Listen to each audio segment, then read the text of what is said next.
దేవుని నామానికి మహిమకరంగా సేవకులు ఆహ్వానిద్దాం.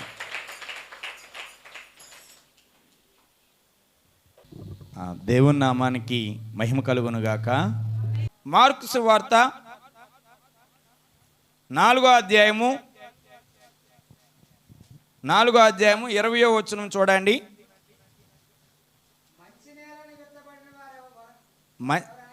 మంచి నేలను ఎత్తబడిన వారు ఎవరనగా వాక్యము విని దాన్ని అంగీకరించి 30 దంతులుగాను 60 దంతులుగాను 100 దంతులుగాను ఫలించిన వారిని చెప్పెను. ఇది ఆ వచనం మొత్తం దేని మీద ఆధారపడి ఉందండి? వినటం ద్వారా. మంచి నేలను బట్టి వినాలి. అక్కడ ఆ మార్కు సువార్తల్లో చూసుకుంటే 4 సువార్తల్లోని 3 సువార్తల్లో కూడా కంపల్సరీ ఈ యొక్క మాటలన్నీ కూడా ఉంటాయి. ఉదయకాల సమయంలో ఒక ఉపమానం చెప్పారు. ఈ ఉపమానం కూడా మీరు చూసుకున్నట్లయితే మనం ముందు అంగీకరించాలి, నమ్మాలి. ఇది దేవుడు ఇస్తాడని నమ్మాలి. మనం దేవుడిస్తాడని నమ్మకపోతే విత్తువాడు విత్తనం వెత్తడానికి వెళ్తాడు. ఎక్కడికి వెళ్తాడు? పొలంలోకి విత్తనాలు చల్లడానికి వెళ్తారు. వెళ్ళినప్పుడు వాడు ఆశపడతాడు. ఏం చేస్తాడండి? ముందుగా మనం చేసేటువంటి పని ప్రతి ఒక్కరు మనం ఏదైతే ఎత్తుతామో దాన్ని మాత్రమే మనము వస్తాం. అందులో కొన్ని విత్తనాలని వారు జల్లినప్పుడు ఆ జల్లడం కూడా ఎవరైతే ఆ పని చేయగలరో వాళ్ళు మాత్రమే చేయగలరు. అందరూ జల్లేస్తే మళ్ళీ విత్తనాలు రావు. రావణ్ పాస్టర్ వస్తాయా? విత్తనాలు అందరూ వేసేస్తే రావు. దాన్ని వేసే విధానం ఉంటుంది, దాన్ని వేసే పద్ధతి ఉంటుంది, వేసే క్రమం ఉంటుంది. అవన్నీ కూడా ఆ క్రమాలు, ఆ విషయాలు అది ఎలా నీకు వస్తాయో అది ఎవరు చెప్తారంటే అక్కడ ఉన్నటువంటి వ్యవసాయదారుడు చెబుతాడు. ఆ పని చేయగలిగినటువంటి వాడు చెప్తాడు. దేవుని మాటలు ఈరోజు సేవకుడు కూడా అలాగే చెబుతున్నాడు. మనం ఏం చేయాలి? ఆ మాటలని వినాలి. వినినప్పుడు ఏమవుతావు నువ్వు? ఫలించి అభివృద్ధి చెందుతావు నువ్వు. ఆ మాటలు నీ యొక్క హృదయంలో ఫలించాలి ముందు. నేను మామూలుగా ఉన్నప్పుడు బోలు మాటలు మాట్లాడతాను. ఇప్పుడు నేను మాట్లాడుతున్నటువంటి మాటలు దేవుని మాటలు, నా మాటలు కాడివి. ఈ దేవుని మాటలు మీ హృదయంలో ఏం చేయాలి? ఫలింపబడాలి. ఈ దేవుని యొక్క వాక్యము ద్వారా ఉన్నటువంటి ఈ మాటలు మీరు ఫలింపబడాలి. అక్కడ ఆ మార్కు సువార్తలో చూసుకుని ఉంటే నేను చాలా వివరణ రాసుకున్నాను, కానీ ఆ వివరణ అంతా నేను ఇప్పుడు చెప్పను. కానీ ముందుగా చూసుకున్నట్లయితే మొదటగా అక్కడ ముందుగా ఆయన ఏం చేస్తాడంటే కొన్ని విత్తనాలను చల్లినప్పుడు త్రోవ పక్కన కొన్ని విత్తనాలు పడిపోయాయి. ఈ మాటలన్నీ మీరు విన్నారండి, మీకు అందరికీ తెలిసి ఉపమానం. అయినా సరే ఒక్కసారి నేను వివరణ ఇస్తున్నాను అంతే. ఆ త్రోవ ఎవరు చేయరు. ఎక్కడ పడ్డాయి ఈ విత్తనాలు? మరి ఆ త్రోవ ఎవరు చేయరు. ఆ త్రోవ ఎలా ఉంటుందంటే మరి మనం వెళ్ళటానికి ఈ చర్చి ముందు తారు రోడ్డు వేసారు. పంచాయతీ వారు, ఆ ప్రభుత్వం వారు ఆ రోడ్డు వేసారు. కానీ మనం అవన్నీ పొలాల్లోని మనం తావు తయారు చెయ్యం. ఒక వ్యక్తి వెళ్ళినప్పుడు ఇంకో వ్యక్తి వెళ్ళినప్పుడు ఇంకో వ్యక్తి వెళ్ళినప్పుడు ఏమవుద్దంటే అది ఒక బాటలాగా తయారైపోతుంది. అయిపోయినప్పుడు మనం వేసినటువంటి ఈ యొక్క విత్తనాలు ఏం చేస్తాయంటే ఆ బాటలో కొన్ని పడిపోతాయి. నాయుడు గారు పడవండి. ఆ విత్తనాలు ఫలిస్తాయా? ఎందుకు ఫలించు? ఆ నేల అంతా ఎలా ఉంటుంది? చాలా గట్టిగా ఉంటుంది. అది అది నడిచి నడిచి నడిచి నడిచి ఏమవుతుందంటే నీ కాలుకి ఇంకా బురద అవ్వకుండా ఏం చేస్తుందంటే ఆ నేల మంచిగా తయారైపోద్ది అక్కడ. మరి అక్కడ ప్రభుత్వ వారు రోడ్డు వేసారా? ఎవరు రోడ్డు వేయరు. నువ్వు మామూలుగా ఒకరి తర్వాత ఒకరు వెళ్ళిన తర్వాత అవి తొక్కినటువంటి ఆ ప్లేస్ ఏమవుద్ది అంటే గట్టిపడిపోయి ఒక తోవలాగా ఉండిపోయినటువంటి ఆ త్రోవ పక్కన పడినటువంటి ఈ విత్తనాలు ఏమవుతాయి అంటే అక్కడ మరి ఈ విత్తనాలు వేసినటువంటి ఆయన ఏం చేస్తాడంటే ఆశపడతాడు.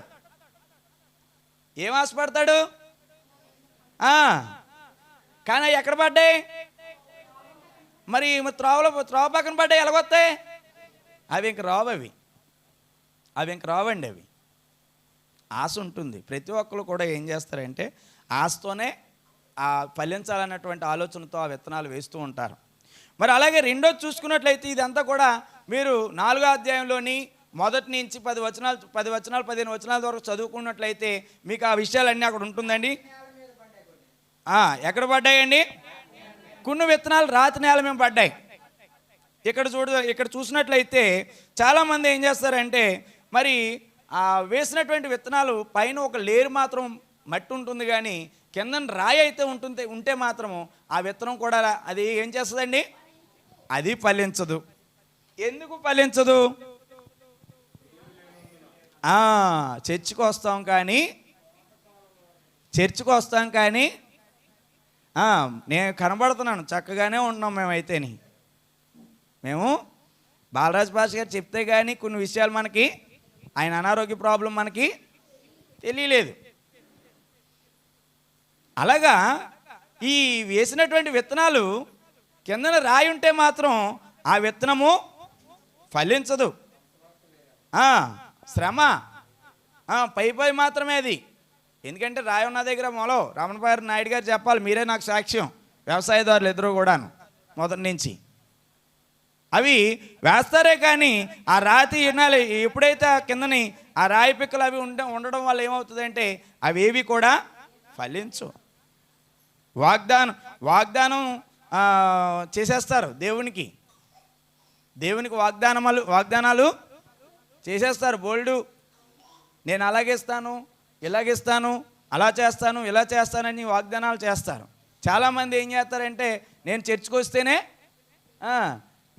నాకు బాగుంటేనే నేను చర్చికి రాగలను. చాలామంది ఇందులో కొద్దిమంది అలాగొచ్చి దేవుణ్ణి పూర్తిగా తెలుసుకున్న వాళ్ళే బోలుమంది ఉన్నారు. ఏమండి, ఈవేళ కూడా నాకు చాలామంది, నా వయసు తక్కువైనా సరే ఇప్పటికి చాలామంది ఏం చేస్తారంటే పాస్టర్ గారు మీరు మా అబ్బాయికి పెళ్ళి అయిపోయేలాగా ఉంటే నేను వచ్చేస్తానండి దేవునిలోకి. ఇదేంటిది?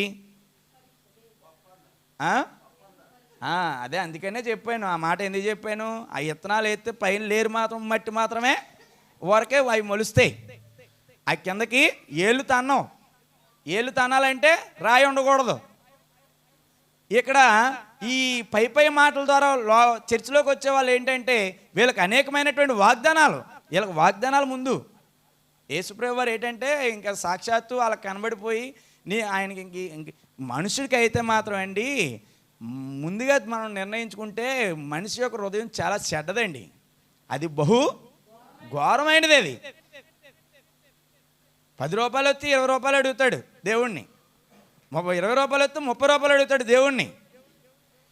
ఈ 30 రూపాయలు వచ్చిన తర్వాత 40 రూపాయలు అడుగుతాడు, 40 రూపాయలు వచ్చిన తర్వాత 50 రూపాయలు అడుగుతాడే. కానీ ఈ 40, 30, 20లోని ఆయన పక్కనెట్టి ఇవ్వాల్సింది మాత్రం దేవునికి అడగడం వరకే ఈయన పని. ఇచ్చేది మాత్రము ఉండదు. ఆ మార్క్స్ వార్త 7వ అధ్యాయం 21వ వచనం ఒకసారి చదవండి. లోపల నుండి అనగా మనుషుల హృదయంలో నుండి దురాలోచనలను, జారత్వమును, దొంగతనమును, నరహత్యులను, వ్యభిచారములను, కోపములను, లోపములను, చెడుతనములను చాలండి. అక్కడ ఆ 7వ అధ్యాయంలో 21వ వచనంలో చూసుకున్నట్లయితే నేను చెప్పాను కదండి, మనుషుని యొక్క హృదయం చాలా చెడ్డది. ప్రతి ఒక్క మనిషినండి, నేను ఇక్కడ ఉన్నటువంటి నేను కూడా, నా హృదయంలో కూడా ఏముంటాయి అవన్నీ కూడా. మరి నువ్వు చర్చకు వస్తున్నావు కదా, నువ్వేం చేయాలి? అవన్నీ విడిచిపెట్టి మనం దేని విషయంలో ఫలించగలుగుతామో దాని విషయంలో ఫలింప చేయడానికి మనం ఏం చేయాలి? సిద్ధపడి ఉండాలి. చర్చకు వచ్చినప్పుడు మన ఇష్టానుసారంగా మనం వాగ్దానాలు అడగకూడదు. ముందు నువ్వు రా, దేవుని విషయం తెలుసుకో, ఈ లోతున ఉన్నటువంటి ఆ మాటలన్నీ తెలుసుకో. అప్పుడు నీకేం కావాలో దేవునికి తెలుస్తుంది. ఉదాహరణకి నేను కూడా అంతేనండి. నేను ఎప్పుడు కూడా నా ప్రార్థనలో ఎప్పుడు కూడా నేను మీ అందరి మధ్య చెప్తున్నాను, నేను నా ప్రార్థనలో నేను ఎప్పుడు కూడా నాకు ఇది కావాలి ప్రభువా అని నేను ఏ రోజు అడగను. మొదటి నా పాయింట్, నేను ఫస్ట్ నుంచి నాకు అలవాటే. మా నాన్నగారు ఉన్నప్పుడు కాంచి కూడా నాకు ఉన్న అలవాటు ఇదే. నేను ఇతరుల కొరకు ప్రార్థన చేస్తాను, పక్కనున్న వారి కొరకు ప్రార్థన చేస్తాను, అందరి కోసం ప్రార్థన చేస్తాను. కానీ ప్రభువా ఇదిగో నా జీవితాన్ని బాగుపరచు, నాకు కావాల్సింది ఇదని నేను ఏ రోజు కూడా అడగను. నేను ప్రార్థనలో ఎప్పుడు కూడా నేను ఇన్ని ప్రార్థనలు చేశాను, కానీ ఎప్పుడు కూడా ఇది కావాలనేటువంటి అది నా నిర్ణయం లేండి. అలాగని మిమ్మల్ని వద్దని కాదు. మీకు కావాల్సిన దాన్ని మీరు అడగడంలో తప్పు లేదు. ఎందుకంటే దేవుడు అడగమన్నాడు, అడుగుడి మీకు ఇవ్వబడును. కనుక నాకున్నటువంటి ఆలోచన ఏంటంటే అందరూ బాగుంటే నాకు కావాల్సినటువంటి దేవుడు నాకు ఇస్తాడు. అది ఎలాగా? దేవుని బిడ్డలుగా మనం ఉన్నప్పుడు, ఆ దేవుని బిడ్డల కొరకు మనం అడిగినప్పుడు దేవుడు మనకి ఆ కార్యాన్ని చేస్తాడు. అలాగే మనం చూసుకున్నట్లయితే ముళ్ళ తుప్పల్లో కొద్ది పడుతుంటాయి. ఎక్కడ పడతాయండి? మూడో ప్లేస్ ఇది. ఈ కొన్ని ఏం చేస్తాయంటే మూడో ప్లేస్లోని ఆ ముళ్ళ పొదల్లోని పడినప్పుడు అవి ఏం చేస్తాయి? అవేవి కూడా ఫలించవు. అవి ఎదగటానికి ఒక పాస్టర్ గారు అన్నారంట ఒక సంఘంలోని, అమ్మా నువ్వు అక్కడ ఇక్కడ డబ్బులు ఇస్తున్నావట, బ్యాంకుల్లో ఉంచేస్తున్నావంట, అక్కడ ఉంచేయడం ఎందుకమ్మా, తెచ్చేసి నాకు ఇవ్వు, దా వడ్డీ ఏదో నేను సంఘం మీద నీకు ఇచ్చేస్తానన్నారట. అంటే దేనికి ఇవి? ఈ చర్చిలో మనకి ఇన్వర్టర్ లేదు కదమ్మా, ఈ చర్చిలో మనకి ఎల్ఈడి లేదు కదమ్మా, ఎందుకండి అవన్నీ? ముందు నువ్వేం చేయాలి? దేవుళ్ళో ముందు ఎదగాలి. ఇక్కడ ఉన్నటువంటి సేవకులు అయితే మాత్రం ఆ విధమైనటువంటి మీ సంఘాల్లో ఆ ప్రవర్తన ఉందా? ఎవరికీ లేదు. అలాగని మరి మన దేవుని పని చేసినప్పుడు ఆ దేవుని దగ్గర వాళ్ళు ఏమిచ్చినా తీసుకోవాలి, తప్పు కాదు అది. కానీ మనం ఆ ముళ్ళ పొదల్లో ఉండిపోయినటువంటి విత్తనాలు ఏం చేస్తాయంటే ఎదుగుదలకు ఆటంకాలు.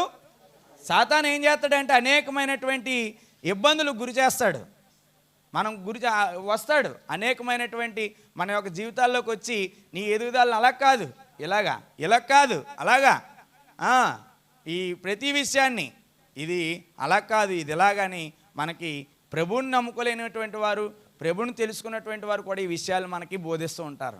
అప్పుడు నువ్వేం చేయాలంటే ఇప్పుడు దాకా ఎదుగుదాం అనుకున్నటువంటి ఆ ముళ్ళ పొదల లాంటి మాటల వల్ల నువ్వేం చేస్తావంటే నువ్వు అక్కడతోనే ఆగిపోతావు. ఆ విధంగా మనము ఉండకూడదు. అటువంటి ఆటంకాలన్నీ కూడా మనం ఏం చేయాలి? దేవుని యొక్క చిత్తాన్ని విడిచిపెట్టేయాలి. దేవుని నామంలో అన్నీ కూడా మనం ఏం చేయాలి? తొలగింపబడతాయి.